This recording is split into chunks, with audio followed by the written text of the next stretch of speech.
Happy International Women's Day. Welcome, this is Economy and Market, a show where we give you a comprehensive breakdown of market and economic activities in Nigeria and across Africa. I'm your host, David Olujimi.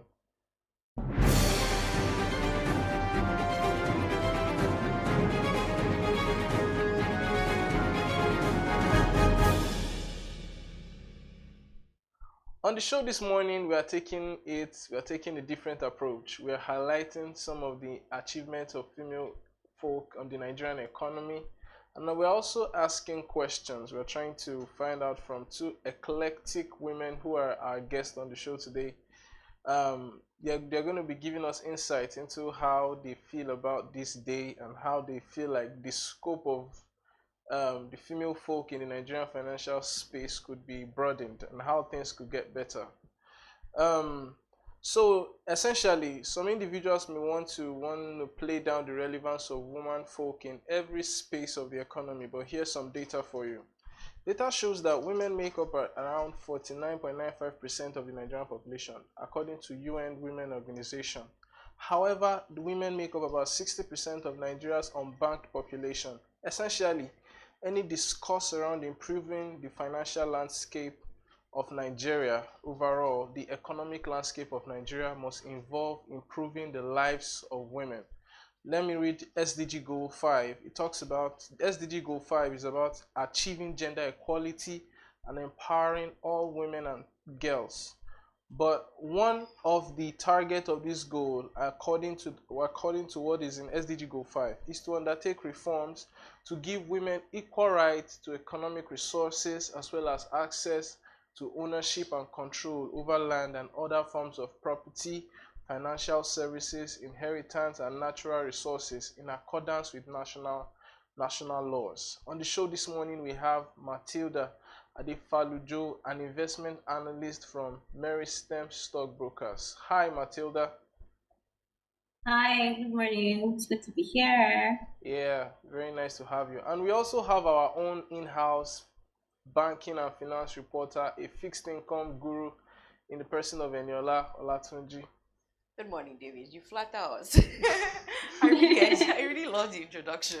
Yeah, so welcome this happy International Women's Day, first of all, to the both of you. Thank you. Well, me, I don't know if there's something to be happy about. Okay. So we'll get to it. So Matilda, let's start with you. What does the celebration of the International Women's Day, what does it mean to you personally, and how do you usually celebrate it? How do you go about the celebration of it? Well, I mean, the International Women's Day is first a day to look beautiful.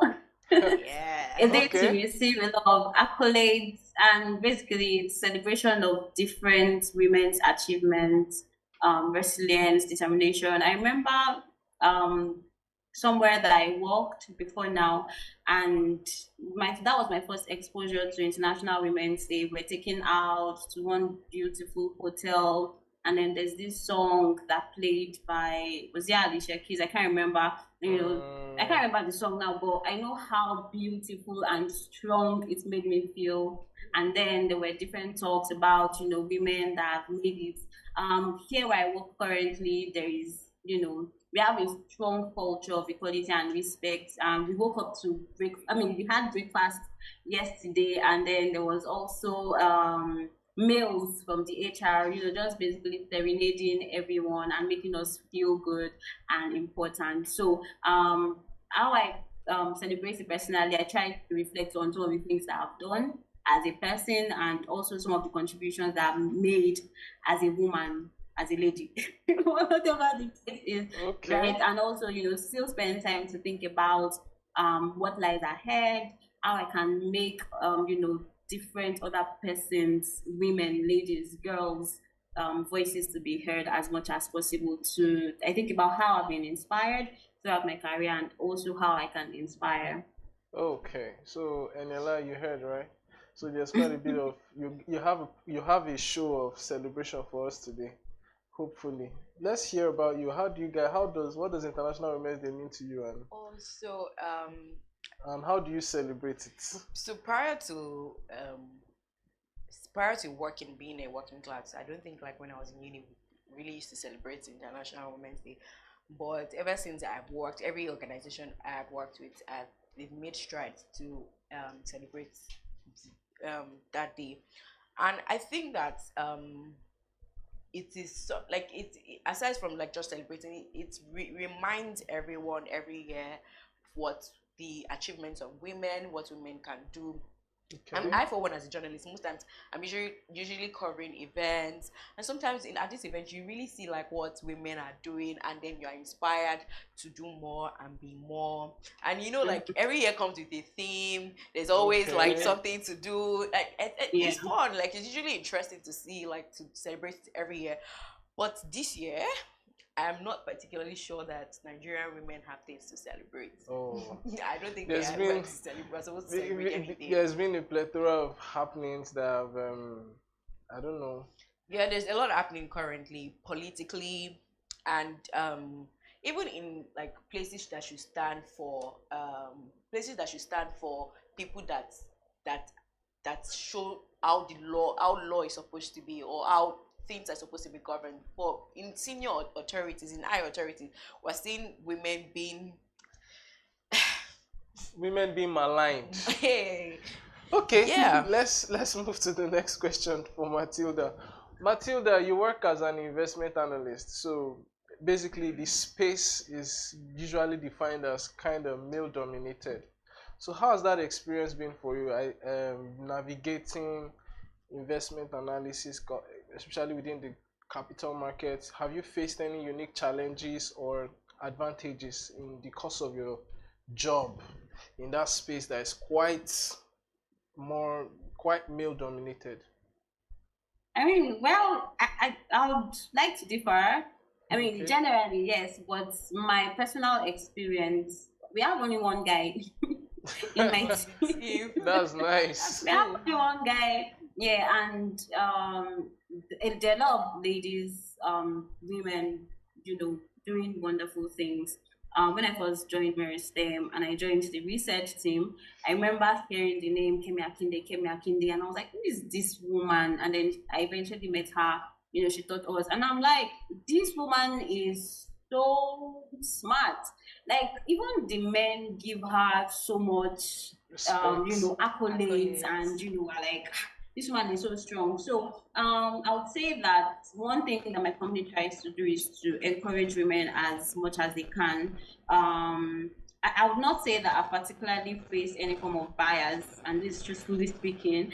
I don't think I've faced any form of bias in terms of, me being limited because of my gender. We get pushed a lot, right? You see different mentorship programs designed for women. You'd see, different training sessions, development sessions, and we also have these flexible work arrangements, even for people that are pregnant and people that have just given birth, right? So that because there is usually this setback that women face, especially when they give birth. They have to stay home for a couple of months, years, but then there is this provision for, oh, it's fine, you want to pursue your career and you also have to be a woman, like fulfill your biological obligations. Okay, so we'll provide a daycare for you, very furnished, thoroughly furnished, and to ensure that while you're trying to do your thing, your baby is also fine. So I understand that there's actually, biases. I mean, just like Eniola was, trying to allude to different issues that have been coming up, relating to women. There's been a disproportionate burden that women have to shoulder in terms of trying to prove a point, in terms of trying to show that, oh, I'm also in this room, in terms of trying to show that I'm also smart, I'm as smart as this guy that you're giving all of this should I say reward to, right? So there's been that, and there's also this wide assumption that women are not as capable or competent as men in finance. There is that. I'm not oblivious to that point. There are situations where you hear things like, oh, are you sure you can do this? Even when we have some MDs or CEOs, there's usually this question on, oh, can this person deliver as much? She's a woman. When she gets distracted, when she gets emotional about decision makings and all of that. But I think that overall, while there is that side, there is still also like the good side where you continue to see women making significant strides, and with in environments that are what's it called now, that equip them. One thing I would say is I'm not a very I would like to make a very slight contribution before I come to Eniola on this subject. Mm, I'm not key. I've not studied gender studies or anything. But one thing I've observed is that having women in places or in positions in companies in the corporate scene, there is a mm, system it brings to the corporate scene where there's a lot of consideration. right, There's a system of consideration. So, for example, I began to because I didn't grow in Lagos, but where I grew up, it was quite common to see establishments have nurseries, daycare right. centers. But when I began to experience the corporate life, I began to understand that it's not something that so many organizations put into cognizance that they may have nursing mothers, and it began to Mm-hmm. hit me. So women who have babies are expected to do what? And sorry for that breakaway. I would turn to Eniola now. So Nigeria's unbanked population is overwhelmingly female, right? According to data, about 60% of Nigeria's unbanked population about 60% of Nigeria's unbanked population is female. So what are some of the barriers that you think are preventing women from accessing financial services? How can those barriers be undone? Basically, how can we bridge this gap? So I think one of the biggest issue with women accessing finance is the level of educational disparity between the male and female. Okay. So there, for a long time, like it's better now. Males were given privilege to go to school, and most financial services are, so to speak, elite sort of. Out Mm-hmm. to put it simple, like you need some form of education, like banks. You need some form of Yeah, papers, and generally most women, especially in rural areas, will just think that, oh, it's too much it's stress. too much Why go stress. through Okay. it?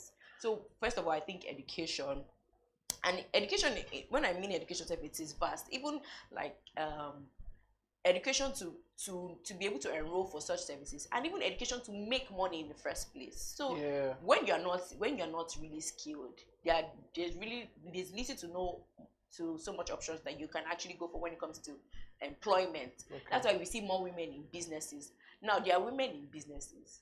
How many of them run their businesses in such a way that they could go and collect a loan? Some of them, they are using their personal accounts for Yeah. their business account. They don't know how to properly like do their Do books. They basic, don't know how to, quick yes, accounting, all of those basic things. accounting. They don't know how to, they not opened like an official account where they can now show the bank that, oh, this is This what how I much these are, inflow yeah, and these are my outflow. inflows and my outflows. Okay, I'm qualified for so and so amount of loans. Another factor I would also like to point out is that, so I think that financial services or loans, also a lot of them for a while were not tailored to fit how women would easily partake in them. And my to elaborate my point, I would refer to most women in rural areas are very, very used to doing things like a job. Yeah. So most of them don't have like stable incomes, like at the end of the month, where they can say, okay, this is my salary, let me put a part of it for my savings somewhere. Do you understand? So they are not, so some most financial services are not really tailored to how we would fit women. Most market women would prefer to just drop like 1,000 naira Yeah. every day, In five or different savings plans. yes, or just do a job, or like something that is brought to them. Do you understand? They don't have to go to the bank. But thank God for digital services So now now. the question is Yeah. how? What can we do? Because when I begin to think about it, I think about the fact that I would make reference to my grandma. My grandma ran a kind of business where she was making Lots of money. millions every month. Mm-hmm. Mhm. She was making millions every month. But there was an issue. She did never had a bank account. She passed. Now I think about how she would have been able to scale up her business. Maybe even become an industrialist if she had all of the systems, if she had exposure. What can be done? We have thousands and probably millions of market women who really don't participate. So I think that corporate bodies, governments can just do trainings from time to time to market women on how they can move, especially financial services, banks. You can organize CSRs that inform market women, inform women generally on how they can, the benefit of these things, how to go about it, simplify those products on how, like if you're building a product that's going to help a woman, okay, you go to the markets and market women or even business owners generally, female business owners, how would you like this product to be built? How would you like the service? Do you want somebody that will be coming to take the money? Well, when you have gone past that part, where in the digital age, teach them how to keep maybe their books digitally, build platforms that are easy, that have easy UI, easy UX, just a lot of CSRs, and even in school, incorporating this thing in school so that even both male and female can learn from these things. Okay. Do you understand? Incorporating like bookkeeping and all of those things in school. Even when, and also another thing is CAC too. Before you get your certificate, maybe you should take a short course, a week or two course. They can include it as a criteria to getting your CAC, or on how to do proper bookkeeping, how to, you know, something like that, something that just makes sure that everyone that has a small business. Okay. So before we round up, because we're running out of time, so Matilda, I would like you to, there's a quick statistics I have of the 150 listed companies. Matilda, are you with me? Yeah. So of the 150 listed companies on the NGX, about 16 of them have female CEOs. Basically, what that means is that around 10% of publicly listed companies in Nigeria are headed by women, essentially. 10 of those companies are in the financial services sector. We have companies like Access Holdings, Fidelity Bank, Zenith Bank, Royal Exchange, Veritas Capital. Then in the FMCG space, we have only one woman heading. And the fact is that in Nigeria, women actually make up a huge chunk of the users of these consumer goods. How do you think we can improve this? Considering, also consider the fact that some of these companies are also some of the companies that are driving performance in the market and also in the country. Financial services sector is one of the economy's better performance. So how do you think that we can improve on that statistics on having more women lead companies in the country? What's your take? Right. So to answer that, the question is, I know that, I mean, we have a long way from the statistics. I mean, 6 female CEOs on the NGX out of 106. That's barely 10%, right? So it shows that we clearly have a long way to go. But then we need to start by encouraging women to pursue careers in finance and business. For you to lead any business, for you to lead any company, you know, you have to pursue a career in finance. And that's not to say or belittle every other courses that have been taken or every other career path. But then you have to, I mean, there has to be that drive and that willingness and encouragement to, you know, to ask women, ladies, to pursue careers in finance. Don't make it about the DYDX, right? You know, there's this fear that a lot of people even have when it comes to math, economics, finance, business generally, because they're thinking, oh, am I as smart? There's a lot of divide the X, there's a lot of small scale equation, there's a lot of this and that, right? So I think that the first place would be even at the primary stage, make learning fun and interesting such that everyone can participate, and it's not only Williams in science class that is participating and is able to answer all the questions. Make it fun and engaging. And there is also, you know, you can also advocate for different policies and programs that promote gender equality, and also the mindset that, oh, it's only men that can do it, or only men that can head different companies or whatever. We need to change our mindsets school boys, school even, ladies too, that you can work so much and aspire and perspire Okay, to head a aspire to business, perspire. to head a business and to do your thing. A lot of women sometimes think that even if I do as much, I might not be as recognized as the male colleague, right? So first starts with us, like our own mindset. As long as you set your mind on it, you can do it. Then now to the society, let's put in place different programs, different policies to ensure to promote gender equality, such like we are having now. And there should other organizations that speak to that try to empower women and girls should also, their voice should be louder, or their voice should not be stifled in any way, right?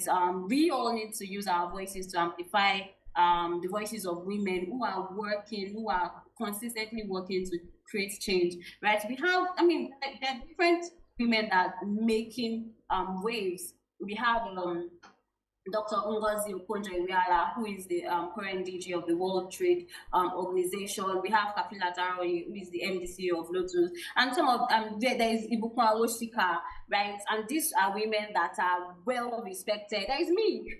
There's Eniola. There's you.